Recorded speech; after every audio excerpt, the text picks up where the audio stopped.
ما غندخلش انا نسجل بنفسي، فهذا شيء اكثر من هذا. نبهت بانه كذلك بالنسبه للشوط الثاني خصنا نكونوا حذرين اكثر من 10 دقائق الاولى. فاذا به يعني ماشي تا كره ثابته، يعني غير من رميه الشرط استقبلنا هدف يعني بكل السذاجه، يعني واحد الشكل رهيب. فاكيد ملي كتكون كتبحث عن النتيجه، احنا ما جيناش باش نتعادلوا هنا، لان اللاعب مفتوح، جينا باش نبحثوا على الفوز، لان ما سديش بالنسبه للدفاع ديالنا، ولكن في نفس الوقت منظمين. فاذا به بعد تشجع لك هدف اكيد بان غادي تمشي للهجوم اكثر. فملي كتمشي للهجوم بكرات مرتده وانتم شفتوا يعني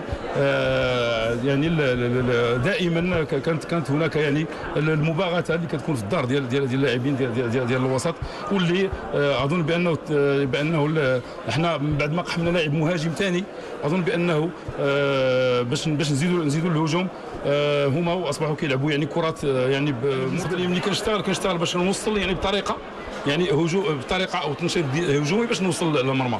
وصلنا للمرمى، وصل هذا وتضييع، كيبقى اللاعب خصو يمتلك يعني الفراسه ديالو، يمتلك التركيز ديالو، يمتلك يعني كل ما اوتي من قوه ومهارات باش يمكن له يركز اكثر باش يسجل في الهدف. فاظن بان كتبقى نقدر نقول انا بالنسبه لنا نقص تجربه عند بعض العناصر اللي اظن بانه حتى في يعني في المحفل الافريقي الكروي يعني ما عندهاش تجربه كبيره بزاف. فاظن بان ما كتكونش عندك تجارب افريقيه كبيره بزاف، اظن بانها كتكون بعض الاحيان كتوتر وما كتملكش يعني القدرات ديالك كلها.